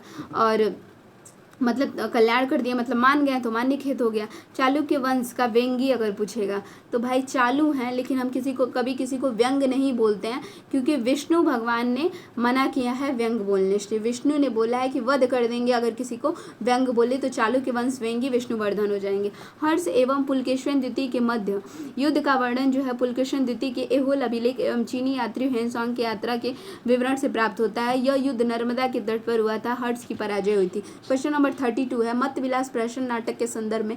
यह राजा महेंद्र वर्मन प्रथम द्वारा लिखित तेलुगु एकांकी नाटक है। इसमें मदिरा के नशे में धुत एक कपालिक की मनोदशा का वर्णन है। सी ऑप्शन जो है सही है। तो देखिए जो मत्त विलास प्रहसन है वो एक मतलब संस्कृत एकांकी नाटक है, ठीक है। और यहाँ क्या रहा है कि तेलुगु एकांकी नाटक है, तो गलत है, संस्कृत एकांकी नाटक है। इसके जो विद्वान राजा है महेंद्र वर्मन प्रथम है और ये दो महान एकांकी नाटकों में से एक है। इसमें जो है मदिरा नशे में धुत एक कपालिक की मनोदशा का वर्णन है। इस नाटक में धार्मिक आडंबरों पर कटाक्ष, बौद्ध और कपालिकों की हंसी उड़ाई गई है। महेंद्र वर्मन प्रथम पल्लव वंश के शासक थे जो तमिल संत अपार के प्रभाव से आकर शैव बन गए थे। फिर हम देखेंगे पल्लव वंश के बारे में। इस वंश के संस्थापक कौन थे? तो पल्ला के पीछे क्या है? सिंह है। पल्ले के पीछे क्या है? सिंह है और सिंह पे सवारी विष्णु की है। तो पल्लव वंश के संस्थापक सिंह विष्णु हो गए। इनकी राजधानी तो पल्ला कांच का है तो कांची हो जाएगा। और तमिलनाडु में कांचीपुरम थी। यह वैष्णव धर्म के अनुयायी थे। किरातुजुनियम के लेखक थे भारवी सिंह विष्णु के दरबार में रहते थे। किराताजुनियम के जो लेखक थे वो भारवी सिंह विष्णु के दरबार में रहते थे। पल्लव वंश के प्रमुख शासक कौन थे? तो देखिए पल्लव वंश का भी हम याद कर लेते, कभी पूछ सकता है। जैसे कि पहले महेंद्र वर्मन प्रथम, कौन कौन है? तो पहले महेंद्र वर्मन प्रथम, उसके बाद आए नरसिंह वर्मन प्रथम, उसके बाद नरसिंह वर्मन प्रथम, उसके बाद महेंद्र वर्मन द्वितीय। तो देखिए पहले महेंद्र पहली बार आए तो उन्होंने कहा कि चलो एक नर को बनाते हैं, पहली बार एक नर को बनाते हैं। तो महेंद्र वर्मन प्रथम आए और उन्होंने एक नर बनाया तो नरसिंह वर्मन प्रथम हो गए। फिर महेंद्र ने बोला नर नहीं, अब महेंद्र हम ही दूसरी बार आएंगे तो महेंद्र वर्मन द्वितीय हो जाएंगे। फिर महेंद्र को लगा कि नहीं, नर भी कर लिए, हम भी दो बार आ चुके, अब हम परमेश्वर वर्मन मतलब परमेश्वर को बुलाएंगे पहली बार। तो परमेश्वर वर्मन प्रथम आए। उसके बाद फिर परमेश्वर ने कहा कि ये सब तुम्हारे और या फिर मेरे बस की नहीं है, यहाँ पे नरसिंह ही शासन करेंगे, मतलब एक नर ही बुलाओ, लेकिन उस नर को तुम कहना कि तुम द्वितीय बन जाओ, मतलब कि नरसिंह वर्मन द्वितीय। और फिर उसके बाद आए लास्ट में नंदी वर्मन द्वितीय। थोड़ा सा तो रिलेट हुआ ही होगा। अब कहाँ आए? मतलब कि शासन की जो राजगद्दी होती है ना वहाँ आए। अब ऐसे मतलब याद कर लीजिए कि महेंद्र वर्मन प्रथम आए और उन्होंने कहा कि नहीं मुझे एक नर बुलाना है, तो नरसिंह वर्मन प्रथम को बुलाए कि पहली बार एक नर को बुलाना है। उसके बाद क्या हुआ कि फिर उनको समझ नहीं आया कि भाई कोई नर शासन करने लायक है नहीं, तो हम ही क्यों नहीं दूसरी बार आ जाते हैं। तो महेंद्र वर्मन द्वितीय फिर आ गए। तो फिर इन्हें लगा कि दो बार हम ही आ चुके हैं, अब हम सीधे परमेश्वर का ध्यान करेंगे। परमेश्वर का जब उन्होंने ध्यान किया तो परमेश्वर ने कहा कि यहाँ पे नर को ही बुलाओ, लेकिन उसको दूसरी उपाधि देना कि नरसिंह तुम द्वितीय हो। और फिर उसके बाद वहाँ पे नंदी वर्मन द्वितीय आए लास्ट में। इस वंश का जो अंतिम शासक था वो अपारजित वर्मन था और 10 कुमार चरित्र के लेखक थे दंडी और नरसिंह वर्मन द्वितीय के दरबार में रहते थे 10 कुमार चरित्र के जो लेखक थे। 33 नंबर क्वेश्चन है होयसल वंश के संदर्भ में। इस वंश के राजाओं ने उत्कीर्ण लेखों में अपने को यादव कुलित तिलकै कहा था। इस वंश का अंतिम शासक वीर बल्लाल तृतीय था जिसे मलिक काफूर ने हराया था। इसका जो राइट आंसर हो जाएगा वो हो जाएगा बी, दोनों सही है। तो देखिए इसमें कह रहा है कि होयसल वंश देवगिरी के यादव वंश के समान ही द्वार समुद्र के यादव कुल का था, इसलिए इस वंश में राजाओं के उत्कीर्ण लेखों में अपने को यादव कुल तिलकै कहा है। चालुक्य नरेश थे सोमेश्वर तृतीय के समय इस वंश के विष्णुवर्धन ने अपने को स्वतंत्र कर लिया और चालुक्य राज्यों को जीतकर अपनी शक्ति का विस्तार किया। क्या किया था? तो इस वंश के विष्णुवर्धन ने अपने स्वतंत्र को कर लिया और चालुक्य राज्य को जीतकर अपनी शक्ति का विस्तार किया। उसने द्वार समुद्र आधुनिक हॉलीवुड को अपनी राजधानी बनाया। होयसल कुल का अंतिम शासक वीर बल्लाल तृतीय था जिसे मलिक काफूर ने हराया था। होयसल राज्यों का जो काल था कला एवं स्थापत्य काल का उन्नति के लिए विख्यात था। विष्णुवर्धन के शासन काल में बना होयसलेश्वर का प्राचीन मंदिर चेन्ना केशव मंदिर सर्वाधिक प्रसिद्ध है, जिसका निर्माण विष्णुवर्धन ने 1170 ईस्वी में वेल्लुर ने कराया था। नेक्स्ट क्वेश्चन देवगिरी के यादव वंश के बारे में देखेंगे। इसकी स्थापना जो है वो भिल्लभ क्या नाम है यहाँ पे भिल्लम पंचम ने की थी। तो देवगिरी के यादव वंश, यादव से ना कोई भी जो है मतलब भिड़ नहीं सकता, ठीक है। इसकी राजधानी जो देवगिरी थी। इस वंश के जो प्रतापी राजा थे वो सिंहगढ़ थे। इस वंश का अंतिम शासक थे रामचंद्र थे। अलाउद्दीन के सेनापति थे मल्लुक कफीर के सामने आत्मसमर्पण किए थे। कदम वंश के शासक देखेंगे संदर्भ में। इस वंश का जो वर्तमान उत्तर पूर्वी भारत पर शासन किया था और इस वंश का शासक था वो मयूर शर्मन था। इसका राइट आंसर हो जाएगा केवल 1 मतलब 2 हो जाएगा। देखिए भारत में में कर्नाटक का एक प्राचीन शाही परिवार था जो वर्तमान में उत्तर कन्नड़ के जिले बनवासी में उत्तरी कर्नाटक और कंकड़ पर जो है शासन करता है। कदम वंश की जो स्थापना है मयूर शर्मन ने की थी। कदम वंश की राजधानी हमने देखा बनवासी है। इस वंश का अंतिम शासक था जो हरिवर्मन। अब कदम वंश के शासक को हम थोड़ा सा याद करने की कोशिश करेंगे। जैसे कि देखिए, इसकी स्थापना मयूर शर्मन ने की थी, तो मयूर शर्मन ने की थी और कंगवर्मन ने की थी। कंगवर्मन, मयूर शर्मन के बाद कौन है, तो कंगवर्मन। तो देखिए, भागीरथ और रघु, तो जब भी मयूर किसी कंगन की आवाज़ सुनता है, ठीक है, जब भी मयूर मतलब कि मोर किसी कंगन की आवाज़ सुनता है तो वो भाग के कहाँ जाता है, रघु के पास जाता है। रघु मतलब कि समझ लीजिए भगवान राम के पास। कोई मयूर अगर कंगन की आवाज़ सुनता है तो वो भाग के रघु के पास जाता है और वहाँ पे क्या करता है, वहाँ उन्हें काकू काकू कहता है, ठीक है। वो वहाँ पे काकू काकू करके शांति से जो ना वो क्या करता है, मृग मतलब शांति से वो मृग की तरह, शांति कौन थे, तो मृग, शांतिनाथ का हमने देखा था ना, वो शांत कौन रहता है, तो मृग उनका प्रतीक चिन्ह था। इसी टेस्ट सीरीज में ही मैंने रिवीजन करवाया है और सब कुछ रिलेट करके करवाया है। तो जिसको पूरा प्रतीक चिन्ह जैन तीर्थंकर का देखना है ना, तो इसी टेस्ट में ही है, किसी पार्ट में है वो। तो देखिए, अब यहाँ पे हमने क्या किया कि मयूर किसी कंगन की आवाज़ सुनता है तो वो भाग के रघु के पास जाता है। तो मयूर वर्मन, कंगवर्मन और भागीरथ और फिर रघु और फिर काकुस्थवर्मन और रघु के पास जाके काकू काकू करके, मतलब काकू काकू नहीं करता है या फिर काकू काकू करके शांति से एकदम मृग की तरह, मतलब कि काकुस्थवर्मन और फिर शांतिवर्मन, मृग की तरह, मृगेश्वरमन, मृग की तरह वो शिव मंथ मतलब शिव को मन में याद करता है। फिर उसके बाद रवि और हरि वहाँ पे आ जाते हैं, रवि और हरि भी वहाँ आ जाते हैं। तो देखिए, अब देखिए, मयूर जो है, एक बार और, मयूर जो है वो कंगन की आवाज़ सुन के भाग के रघु के पास जाता है और रघु के पास जाके वो काकू काकू नहीं करके शांति से मृग की तरह शिव का मंथन करता है। तो शिव मंथति वर्मन हो जाएगा। तब तक वहाँ रवि और हरि आ जाते हैं। तो रवि वर्मन और हरिवर्मन जो है वो कदम वंश के शासक हैं। फिर नेक्स्ट हम देखेंगे चोल काल में भूमि प्रकार, मतलब इसमें दिया है क्या होगा चोल काल के भूमि के प्रकार। जैसे तो देखिए, वेल्लन वगई जो है गैर ब्राह्मण किसान की स्वामी की भूमि थी। वेल्लन वगई क्या थी, तो गैर ब्राह्मण, तो वेल्ले लोग जो होते हैं ना वही गैर ब्राह्मण होते हैं, जो किसान स्वामी की भूमि। ब्रह्मदेव ब्राह्मण, तो ब्रह्मदेव ब्राह्मणों को उपहार में दी गई, तो ब्रह्मदेव मतलब ब्राह्मण यहाँ आ गए। साला भोग क्या था कि किसी विश्वविद्यालय में रख रखाव की भूमि। तो आजकल विद्यालय में क्या हो रहा है, तो ऐसे नहीं गुस्से में लोग बोलते हैं कि साले सब भोग रहे हैं, सरकारी मतलब पैसा लेके जो भी टीचर हैं सरकारी स्कूल के वो काम नहीं करते हैं, तो लोग बोलते हैं ना कि साले भोग रहे हैं। तो साले भोग रहे हैं क्या, विद्यालय के रख रखाव नहीं कर रहे हैं, विद्यालय से संबंधित है। पल्ली चंदम के क्या हो जाएगा, तो चंदम से हम याद रखेंगे ना, चंदन कोई भी अगर हम ना मतलब जैन संस्थानों की दान दी गई भूमि, तो हम ऐसे याद करेंगे ना कि जो चंदन हम लगाएंगे वो चंदन हम लगाएंगे जैन को दान देने से पहले, ठीक है। दान मतलब चंदन हम लगाते हैं जैनों को, जब कोई भी भूमि दान देते हैं उससे पहले हम चंदन लगाते हैं। देवदान या तिरुनमट्टंगिनी मंदिर को उपहार दी गई भूमि, तो देवदान मतलब मंदिर को देना है, ठीक है।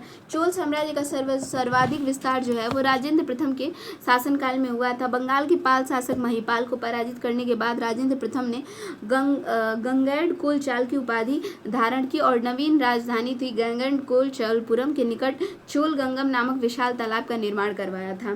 क्वेश्चन नंबर 36 देखेंगे। जैसे यहाँ दिया है, चोलकालीन निम्नलिखित प्रशासनिक इकाइयों के क्रम में व्यवस्थित ऊपर से नीचे की ओर इसमें बताना है। तो देखिए, इसमें राइट आंसर हो जाएगा बी। पहले तीसरा आएगा मंडलम, फिर कोट्टम, उसके बाद फिर नाडु और फिर लास्ट में कुर्रम। चोल साम्राज्य में प्रांतों में विभाजित था जिन्हें कहते थे मंडलम कहा जाता था। चोल साम्राज्य में 8 मंडल थे। मंडल का प्रशासन करने के लिए किसी राजकुमार या उच्च अधिकारी की नियुक्ति की जाती थी। राजा के वायसराय के रूप में कार्य करते थे। प्रत्येक मंडल को कोट्टम में बांटा गया था। मंडल को किसमें, कोट्टम में बांटा गया था। और कोट्टम नाडुओं में विभाजित थे। कोट्टम किसमें, तो कोट्टम नाडुओं में विभाजित थे। नाडु जो था आधुनिक जिले के समान था। कई ग्रामों के समूह को कुर्रम कहते थे। चोल प्रशासन की प्रमुख विशेषता उसका स्थानीय स्वशासन था। ग्राम स्वशासन की पूर्ण इकाई थी और ग्राम का प्रशासन ग्रामवासी स्वयं करते थे। चोल शासकों से इस अभिलेखों से इस व्यवस्था का विस्तृत प्रकाश पड़ता है। अतिरिक्त ज्ञान में देखेंगे जैसे कि जो चोल साम्राज्य का सैन्य संगठन, चोल शासकों ने एक विशाल संगठित सेना का निर्माण किया जिसकी कुल संख्या 150,000 तक थी। इस सेना में पैदल, गज, अश्व सेना के साथ सशक्त नौसेना भी थी। अभिलेखों में सेना में विभिन्न अंगों को निम्नांकित नामों से पुकारा गया था। जैसे कि अभिलेखों में क्या था, सेना के विभिन्न अंगों को निम्नांकित नामों से पुकारा गया था। जैसे कि कड़गम, कड़गम मतलब सैन्य छावनी थी। सैन्य छावनी तो बहुत कड़कड़ाहट होती है, तो मतलब कहीं अगर हम जा रहे हैं तो बहुत ज़्यादा बिजली कड़कती है तो हम सेना की छावनी में छुप जाते हैं, ऐसे याद कर लीजिए। कुजिर मल्लर गज सेना, कुंजिर मल्लर गज सेना। वडपेर क्या था, तो वडपेर पदाती सैनिक थे। कुंजीर मल्लर गज सेना। वडपेर क्या था, वडपेर पदाती सैनिक थे। फिर है बिल्लीगल। बिल्ली जब आ जाती है ना तो बड़े बड़े धनुर्धारी सैनिक भी हट जाते हैं, तो बिल्लीगल क्या धनुर्धारी सैनिक थे। बड़पैर किकोलस राज, बड़े बड़े लोग पैर पकड़ लेते हैं व्यक्तिगत सुरक्षा पाने के लिए, ठीक है। तो बड़ पैर मतलब बड़े बड़े लोग क्या करते हैं, तो पैर पकड़ लेते हैं व्यक्तिगत सुरक्षा पाने के लिए। कैकोलस पैदल सेना का सर्वाधिक शक्तिशाली दल था। तो कैकोलस तो बार बार क आ रहा है तो मतलब सर्वाधिक शक्तिशाली है। कैको और पैदल दिया है। फिर है वल्लैकार। वल्लैकार क्या था, तो राजा का अति विश्वसनीय अंगरक्षक था। वैल्ले लोग तो अंगरक्षक होंगे नहीं, तो वल्लैकार, या फिर ऐसे याद कर लीजिए ना, वल्लैकार को हम बता रहे हैं, वल्लैकार को ऐसे याद कर लीजिए ना कि वैल्ले लोग थे तो इनको कार देकर क्या किए, राजा अपने विश्वसनीय अंगरक्षक बना लिए, ठीक है। नेक्स्ट देख लीजिए यहाँ पे सेगुंदर। सेगुंदर क्या हो जाएगा, सेगुंदर मतलब क्या हो जाएगा, सुंदर भाला रखते हैं, ठीक है। तो भाला से प्रहार करने वाले। बाकी जिसका मैंने रिलेट नहीं किया उसका आप लोग खुद रिलेट करके याद कर लीजिएगा। चोल वंश के शासकों की जो इसमें जो जैसे दिया है सूची जो है, इसमें ये कह रहा है कभी कभी ना क्रम जो लगाने को देता है, अब तो ईजी देगा नहीं भाई, इतना तो पता ही है कि टफ ही क्वेश्चन भी बनाता है जो आयोग है। तो इसमें चोल वंश के शासक को हम क्रम थोड़ा याद करने की कोशिश करेंगे, यहाँ से तो क्वेश्चन आता ही है। तो जैसे देखिए इसमें तो राइट आंसर सी हो जाएगा, सी। अब हम देखेंगे कि सबसे पहले जो चोल वंश के शासक थे वो विजयालय थे। कौन थे, विजय। तो चोल से हम याद करेंगे ना, चालू नहीं होगा, चोल से हम चलो को याद करेंगे। तो विजय जब शुरू हुआ तो विजयालय का हो जाएगा, विजयालय इसमें संस्थापक थे। और उसके बाद आएंगे आदित्य चोल और परांतक चोल, परांतक द्वितीय, फिर राजराज प्रथम और राजेंद्र प्रथम। यहाँ तक हम याद करने की कोशिश करते हैं। विजय जब हुआ तो आदित्य ने क्या किया, आदित्य ने परांतक से पहली बार बोला कि चलो मेरे साथ, चलो बस माइंड में रखिए। विजय जब हुआ तो आदित्य ने किससे कहा, परांतक से कहा पहली बार चलो, फिर परांतक से ही दूसरी बार कहा कि चलो हमारे साथ। तो परांतक ने पूछा कि क्यों चलो, तो उसने बोला, मतलब कि किसने, आदित्य ने। आदित्य नहीं आ रहा है, बस माइंड में रखिए, एक कहानी के थ्रू मैं याद करवाने की कोशिश कर रही हूँ। विजय जब हुआ तो आदित्य ने परांतक से पहली बार कहा कि चलो हमारे साथ, फिर उसने नहीं सुना तो फिर दूसरी बार कहा, मतलब कि फिर परांतक द्वितीय आ जाएंगे कि चलो हमारे साथ। उसने क्वेश्चन मार्क पूछा क्यों चलें, तो फिर उसने बोला कि राज करना है ना, राज करना है, मतलब राज प्रथम, राज करना है ना पहली बार में।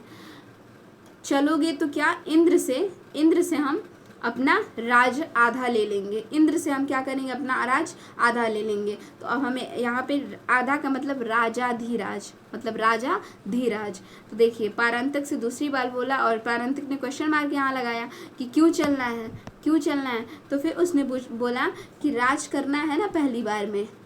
तो चलो को मतलब आप लोग साइलेंट कर लीजिएगा, चलो को साइलेंट कर लेना है।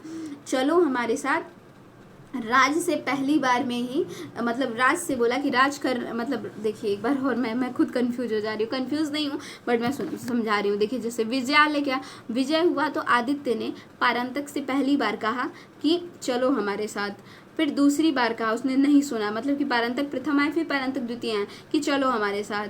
तो उसने क्वेश्चन मार्क लगाया परांतक द्वितीय ने कि क्यों, तो उसने बोला कि राज करना है ना पहली बार में, मतलब कि राज प्रथम, राज करना है ना पहली बार में, तो राज प्रथम हो गए।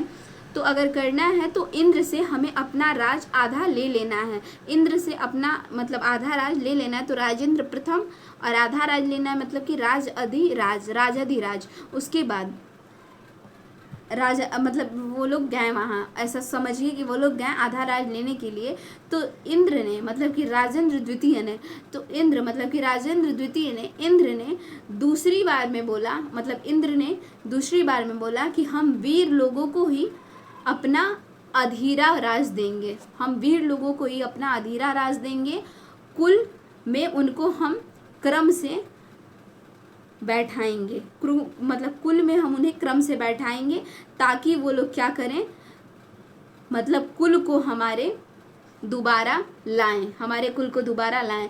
अब एक बार और मैं इसे याद करा दे रही हूँ, जैसे कि विजय हुआ आदित्य का, तो आदित्य ने परांतक से कहा पहली बार में कि चलो हमारे साथ, फिर वो नहीं सुने तो दूसरी बार में बोला।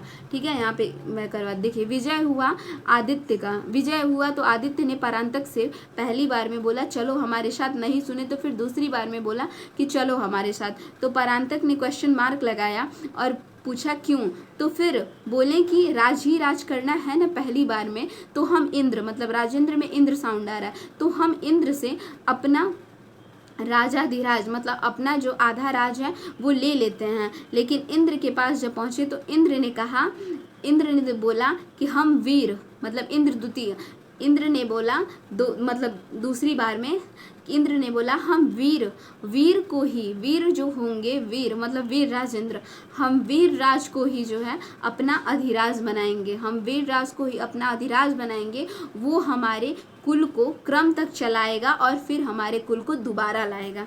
तो इसको आप 2-3 बार सुन लीजिएगा, मैं गारंटी के साथ कह रही हूँ याद हो जाएगा, क्योंकि ऐसे तो याद होना इम्पॉसिबल था, मुझे खुद नहीं याद होता है। फिर नेक्स्ट है कन्नौज के त्रिपक्षीय संघर्ष देखेंगे। इसमें क्या है, तो इसमें पहला दिया है त्रिपक्षीय संघर्ष में जो है कौन कौन थे, तो इसका हो जाएगा सी ऑप्शन हो जाएगा इसमें। त्रिपक्षीय संघर्ष में कौन कौन थे, तो इसमें देखते हैं, इसका हो जाएगा सी ऑप्शन। तो देखिए कन्नौज का जो त्रिपक्षीय संघर्ष था वो 750 से 1000 ईस्वी के बीच उत्तर भारत और दक्कन के कई शक्तिशाली साम्राज्यों का उदय हुआ था, जिसमें कि पाल, प्रतिहार और राष्ट्रकूट सबसे प्रमुख थे। चोल नहीं थे इसमें, बस इतना माइंड में रखिए कि चोल नहीं थे। भाई त्रिपक्ष, हम ऐसे याद करवा दे रहे हैं कि जैसे त्रिपक्ष संघर्ष हो रहा है तो वहाँ से ऐसे इंसान को नहीं लाना है जो कि थोड़ी सी संघर्ष हुई बोले चलो यहाँ से, चलो यहाँ से, तो ऐसे मतलब वंश को हमें उसमें एंट्री नहीं देनी है। तो चलो वहाँ से कहने वाले को हमें त्रिपक्षीय संघर्ष में एंट्री नहीं देनी है, मतलब कि हमारा कौन सा हो जाएगा, चोल जो है वो नहीं है। तो पाल, प्रतिहार, राष्ट्रकूट जो है ये प्रमुख है। पालों और गुर्जर प्रतिहार और राष्ट्रकूटों के बीच निरंतरता प्रतिद्वंदता का त्रिपक्षीय संघर्ष जो है 3 प्रमुख शक्तियों के बीच संघर्ष कहा गया था। इस निरंतर संघर्ष का एक प्रमुख कारण था कन्नौज शहर पर अधिकार करने की इच्छा की थी, जो उस समय संप्रभुता का प्रतीक था। एक अन्य कारण गंगा घाटी के उपजाई क्षेत्रों का नियंत्रण था। अतः कन्नौज के लिए जो त्रिपक्षीय संघर्ष था वो गुर्जर प्रतिहार, राष्ट्रकूट और पाल द्वारा लड़ा गया था। राष्ट्रकूट वंश का प्रमुख शासक कौन थे, कृष्ण प्रथम, ध्रुव, गोविंद द्वितीय, अमोघ वर्ष, कृष्ण द्वितीय, इंद्र द्वितीय और कृष्ण तृतीय थे। एलोरा के प्रसिद्ध जो एलोरा राष्ट्रकूट वंश के प्रमुख शासक हैं कृष्ण प्रथम, ध्रुव, गोविंद तृतीय, अमोघ वर्ष, कृष्ण द्वितीय, इंद्र तृतीय और कृष्ण तृतीय। एलोरा का प्रसिद्ध कैलाश मंदिर का निर्माण जो है कृष्ण प्रथम ने करवाया था।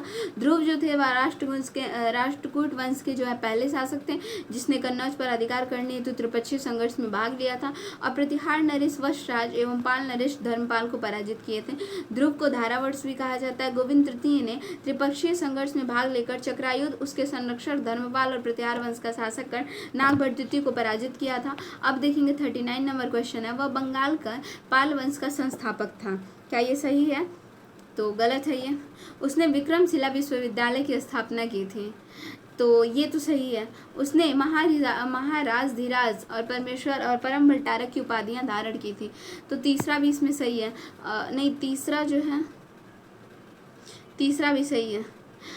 उसने बिहार में ओदनपुरी मठ की स्थापना की थी, तो पढ़ते हैं इसमें तो राइट आंसर क्या रहा है, डी, 2 ही सही है। देखिए जो गोपाल ने क्या किया था, तो पाल वंश की नींव रखी थी। धर्मपाल पाल वंश का वास्तविक संस्थापक जरूर कहा जाता है। धर्मपाल ने विक्रमशिला विश्वविद्यालय की स्थापना की, जो नालंदा के बाद सबसे विश्वविख्यात विश्वविद्यालय के रूप में उभरा और 11वीं सदी के गुजराती कवि थे सोड्डुल ने धर्मपाल को उत्तरापद स्वामी कहा था। उसने महाराज धीराज, परमेश्वर और परम भट्टारक की उपाधियां धारण की थी। धर्मपाल 46 वर्ष तक राज्य किया और उसने विक्रमशिला और सोमपुर में बौद्ध विहारों का निर्माण कराया। उसकी राज्यसभा में प्रसिद्ध बौद्ध लेखक थे हरिभद्र रहता था और उसके समय प्रसिद्ध यात्री थे सुलेमान आया था। अब देखेंगे गोपाल के बारे में। गोपाल वो जो था वो पाल वंश का स्थापना किया था। इसके राज्य के पहले सम्राट भी थे। उन्होंने बंगाल को अपने नियंत्रण में एकीकृत किया और यहाँ की तक कि मगध को भी अपने में नियंत्रण में ले लिया। बिहार के उदंतपुरी मठ की स्थापना जो है उसी ने की थी। मतलब उदंतपुरी मठ की स्थापना किसने की थी? तो ये गोपाल ने की थी। धर्मचक्र परिवर्तन के बाद उन्हें बंगाल का पहला बौद्ध सम्राट माना जाता था। उसने शासन काल में कन्नौज, उत्तरी भारत पर नियंत्रण के लिए पालो, प्रतिहारों और राष्ट्रकूटों के बीच जो है त्रिपक्षीय संघर्ष द्वारा चिन्हित किया। नेक्स्ट हमारा 40 नंबर क्वेश्चन है, चोल शासक और उनकी उपाधि। जैसे हमने पढ़ा कि विजयालय की क्या उपाधि थी, तो देखिए विजय होगा नर को तो हम उन्हें केसरी कहेंगे या फिर केसर के तिलक लगाएंगे। विजयालय की नर केसरी। आदित्य प्रथम, आदित्य जो है, आदित्य में राम का दर्शन होता है। आदित्य की कोड में राम का दर्शन होता है, तो कोंड राम। परांतक प्रथम का हो जाएगा परांतक, मदुरै कोंड, मधुरांतक हो जाएगा। परांतक प्रथम का हो जाएगा मदुरै कोंड या फिर मधुरांतक संग्राम राघव। परांतक द्वितीय, देखिए परांतक प्रथम का हो जाएगा मदुरै कोंड, मधुरांतक संग्राम राघव। परांतक द्वितीय का हो जाएगा सुंदर चोल। परांतक द्वितीय बहुत सुंदर चोल, ऐसे याद कर लीजिए। चोल काल में लगाए जाने वाले प्रमुख कर्म, जैसे आयम क्या था, आय हमारे राजस्व कर से मिलेगी। मरम जाड्डी, मरम जाड्डी क्या था, वृक्ष कर थी। मरम भाई वृक्ष का भी मरम समझो। कड़मै, काटते थे लोग ना सुपारी को पहले, कड़मै सुपारी कर थी। और मनैयर गृह कर, मनैयर में हमें नैहर का साउंड आ रहा है तो गृह कर। कड़ैयर से क्या हो जाएगा, व्यापारिक प्रतिष्ठानों पर लगने वाला कर था कड़ैयर। कढ़ाई वढ़ाई लेने हम व्यापार करने जब जाते हैं तो क्या करते हैं, तो कढ़ाई देखते हैं, या फिर कहीं भी किसी मिष्ठान में जाएंगे तो कढ़ैयर आ जाएगा। पेवीर क्या था, तेलघानी का कर था। कीड़ा काशु क्या था, ये नर पशुधन कर था। कीड़ा हो जाता है पशुओं में। जैसे जब कोई नर जो है ना पशु बेच के धन एकत्रित करता है तो उसके उस धन में ना क्या पड़ जाता है, कीड़ा पड़ जाता है, तो कीड़ काशु। ठीक है। कड़िमै से क्या हो जाएगा कि कड़िमै लगान, कड़िमै से हो जाएगा लगान, तो हम ऐसे याद करेंगे। कड़िमै में है ढीमै आ रहा है ना, ढीमै बोलो अपने मतलब जुबान पे लगान दो। पड़िकावल से हो जाएगा, कावल से ग्राम सुरक्षा कर, तो पड़िकावल। इसमें हम याद करेंगे ना कि काव जो है गांव की सुरक्षा करते हैं, काव करके जो वहाँ पे कौवा होते हैं, तो पड़िकावल में हमें काव देखना है। और काव कौन करता है, तो कौवा करते हैं जो गांव की सुरक्षा करते हैं, तो ग्राम सुरक्षा कर।